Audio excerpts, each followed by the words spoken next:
Today on Geeksvana, we're going to be looking at the proposed extension to the UK drone legacy and transitional periods, including an interview with the UK CAA. We will also be giving you the details on how your opinion is vital and how to get your voice heard.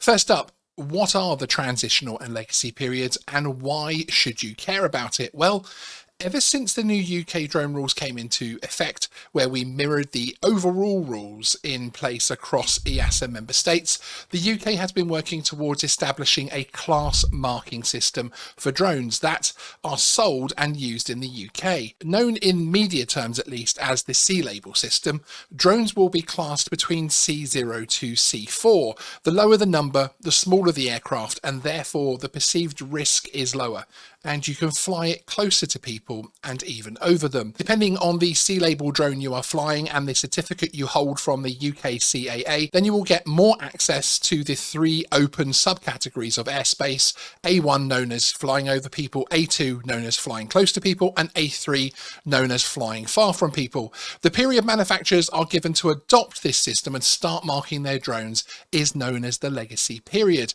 In terms of the drones that we already own, well, these have allowances under the transitional period, allowing us to still fly certain drones in congested areas, etc. At the end of the transitional period, all non-C mark drones will become legacy drones, and you'll only be able to use them in the A3 open airspace, which is far from people and away from congested areas, etc. So countryside type flights, really. One important exception to this are drones weighing less than 250 grams that do not have a C label. You'll still be able to fly these in the A1 airspace as you can today. Another win there for the mighty DJI mini-series. Both the legacy and transitional periods are due to close at the end of this year, 2022. So that means that manufacturers would need to have the drones they sell in the UK marked appropriately. One major issue with this is the system itself is not ready. Although we have the guidelines available to manufacturers, the standards body who will run the classing system has not been instructed yet. So a manufacturer like DJI or Autel simply cannot start marking their drones. Why do we need to extend at all? Well, as it stands at the end of 2022, the existing drones we own would become legacy drones and could not be flown in towns, etc., without a GVC and operational authorization from the CAA.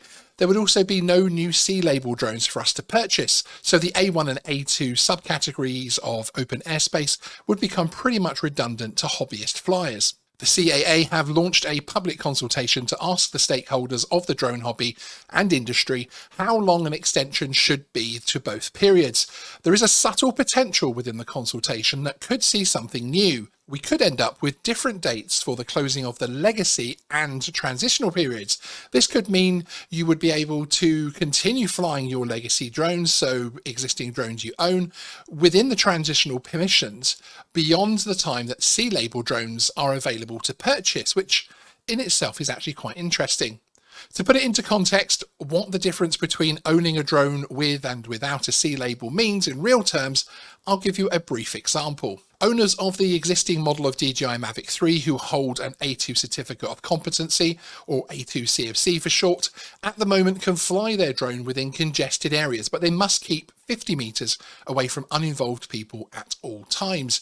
Take that same sub 900 gram Mavic 3, add a C1 label, and not only will you not require an A2 CFC to fly in congested areas, but you will be able to fly without any separation to uninvolved people. You won't be able to have any intentional flights over people, but it certainly lowers the requirements for what is a powerful and capable camera drone. So this shows that there are benefits to both legacy and transitional periods. One forces the manufacturers to produce drones with C labels, meaning we can do more with them and fly them indefinitely, of course, or until the next release catches our eye.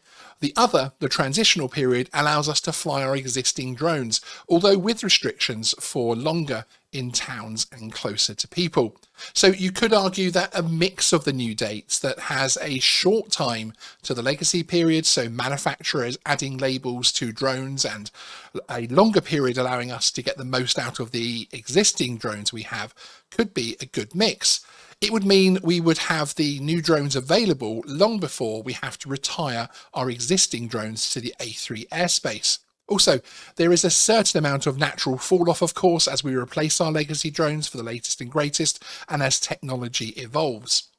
I haven't discussed the potential to retroactively label the drones we own so far today, because the more we go down the road towards C labels being a thing, the further it seems we get away from a possible retroactive system. This mainly surrounds cost and security. It would cost you to return the drone to the manufacturer for a labeling, and a retroactive system could reduce the security of this system overall and see fake labels flooding the market. It might be possible with the more expensive drones, but I'm not convinced after the conversations that I've had across government, regulator and industry that we will see any form of retroactive labelling system. But I will update you on this when we're closer to labels actually happening. Before we move on to the interview with the CAA regarding this topic, let's take a quick look at the consultation itself and the questions it asks. And I mean a quick look because actually, thankfully, this is a very simple and to the point survey. So as you hit that link from either the CAA Twitter page, the email they sent out, or anywhere else this is coming from in the description below actually as well of this video, you are presented with this page. So as it says, proposed extension to legacy and transitional UAS provisions in the open category. Now, very importantly, over here on the right hand side, it shows that it opened on the 22nd of April, but it closes on the 13th of May. So it's very important that you, if you're going to respond to this, that you do that pretty quickly. There is also a contact for the RPAS policy team, which is UAV inquiries at caa.co.uk there, which is useful. So the overview, we are consulting on a proposed extension to the legacy and transitional category US provisions in the open category and would like your opinion. Unmanned aircraft systems, UAS, operate within one of three categories: open, specific and certified. The consultation primarily impacts open category operations, so essentially the hobby flight area of drones. More details have been set out in this short consultation document. Now, when you click on that, it brings up the RPAS policy team CAP 2344. I won't go through this. It is interesting. It's worth having a quick look because it does explain some of the basis of this consultation.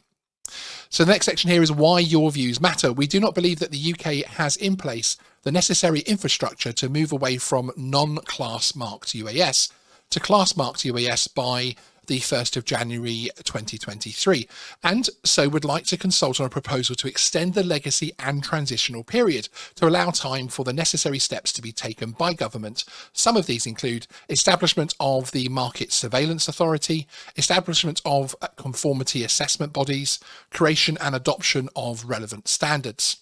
The purpose of this consultation is to gauge stakeholder support for or against an extension to the legacy and transitional UAS provisions described above, and for how long, and to better understand the impact of making this change or not. The online survey itself is very simple. As it says, again, it says 13th of May 2022 is when it closes. You do need to have cookies enabled on the browser. So if you do have an issue and you disable cookies, that's what's happening.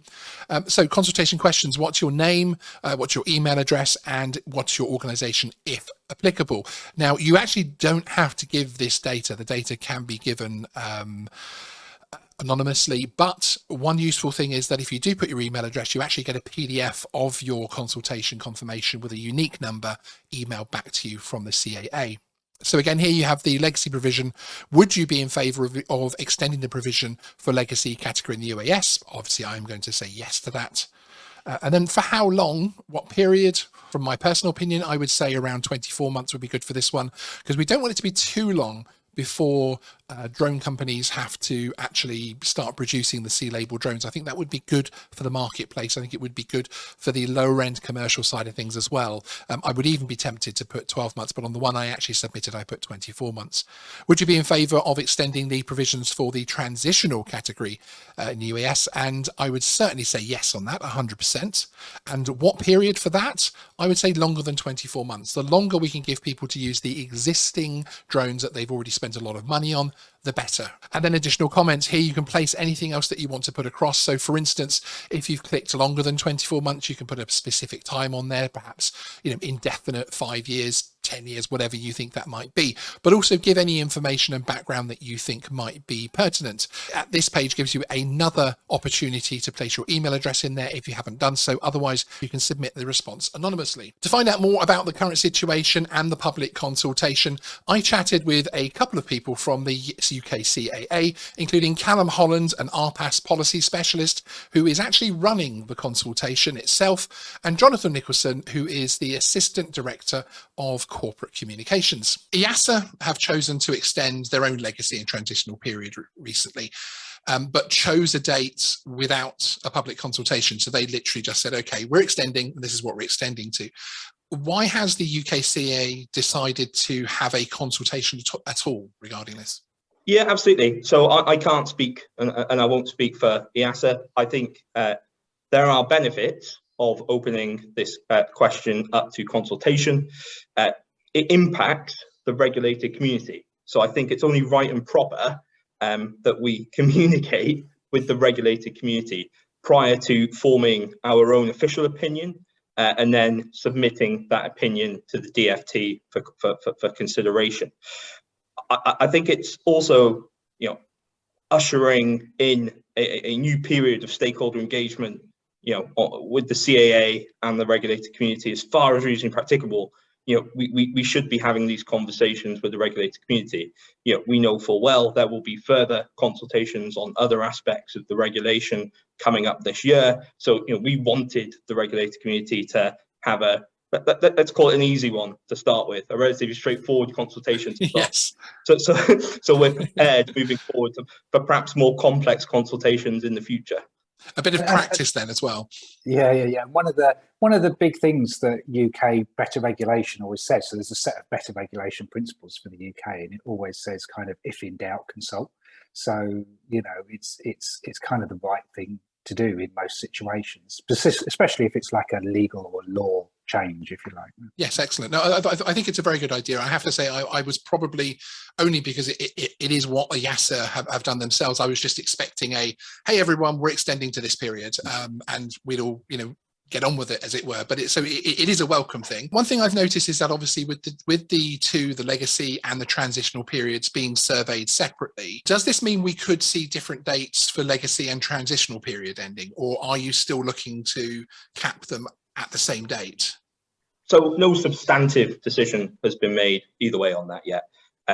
There's lots of things that need to happen before we make that decision. At the top of that is review the consultation and see what the people have said and what the people have asked for. I can make an educated guess, an assumption that the two dates are probably going to align in the consultation and in the CAA's opinion, but we're not there yet in terms of making a substantive decision. We need to wait for the consultation to close and review the answers first. Excellent, because I think that's been one of the hot topics in the forums, etc. so far, is that actually could we end up with a situation where the C-label drones are out on the marketplace? So let's say the legacy is capped at a year, but transitional goes on for 3 or 4 years. And obviously then you do have that sort of which to some hobbyists would make sense. And if that's what they think, if that's what people want, Sean, then say so. Get them to do the consultation and get them to say that. Exactly, indeed. And I think so far of those people that have told me that I've completed it, and looking through comments and forums, I think a lot of people are saying that at the moment, that actually they would like as long as possible on the transitional side of things, just so they can keep using their existing tech. We do have an advantage, of course, that with drones, the fact that DJI keep throwing them out every couple of weeks at the moment, and also just the way that tech moves on, there is a natural fall off that's going to happen as people renew into the C labels and that type of thing. But there is still a large group of people that hang on to their drones for a very long time. Going by the questions, obviously the first question on both of them is, should we extend? Is there a chance that there will not be an extension? Absolutely, that option exists. If there wasn't, there'd be no need in the consultation. So all options are on the table at the moment. Okay, excellent. That's good to know, because again, everyone's talking about how long, but of course we also need to think about that thing of should we at all on either of these things. Absolutely. There's a relatively short amount of time on this with the closing date. Was there a reason to keep it that short? I mean, was there a reason to not have it open for a little bit longer? No, not particularly. This is when we've decided to publish the consultation. There's no particular rhyme or reason. We have enough time as it stands now for, to push our opinion when we form it to DFT, and for a decision, DFT to be able to take a decision and make the decision in time, either way, on the 1st of January 23. That there's no particular reason this date was picked. Okay, excellent. It's good to know. Lots of things like this as well. We always find that the people who are going to respond quite quickly. Yes. So people who really want their views heard are probably either already done it or just about to do it, or are thinking bank holiday weekend, I'll do it then. So, it's not something that, these kind of consultations really drop off the responses. Both periods have an option for longer than 24 months. And again, feedback from our viewers and on the good old forums, etc., for people who are completing the survey are ticking the box and then mentioning in the comment section that they would like it as long as 5 years or maybe even possibly longer. Could this be possible in terms of a regulatory, from the goals of this process of obviously switching across to TISI label drones? Is it possible to have a transition period that could run as long as 5 years or more? Anything's on the table. We need to wait for the end of the public consultation to see what the regulator community want. I think, fundamentally, it's in the title, transitional. There needs to be a transition. It's built into the regulation for the reason, the reason that we want to develop the class marking standards and bring class mark UAS into the open CAT is because of the benefits that they bring to safety and the consumers. So I wouldn't envision a no end date to the transitional or legacy category. I'm interested to see what the regulated community think it should be, and that's why we gave that. I believe it's plus 24 months. Plus 24 months. That's right. Yes, exactly. Yeah. But that's a good message to put out there as well, because again, people are sort of not excited about it, but certainly getting sort of hot about the fact that we could have a very long transitional period. And again, as you say, it does have the word transition in there, so we do need to get across there. So within the first page of the public consultation mini sites, there is a brief explanation of the hurdles, the issues that are preventing it at the moment. So could you just explain to our audience what are those hurdles that are stopping us being able to go through this existing date? Yeah, absolutely. There's lots of sort of idiosyncrasies in terms of the issues. That we've broken them down into 3 primary ones. That doesn't mean that they're the only hurdles that we need to overcome. There are others, but these are the main ones. The first one being the Department of Transport alongside BSI need to create and adopt the relevant standards for class marked UAS.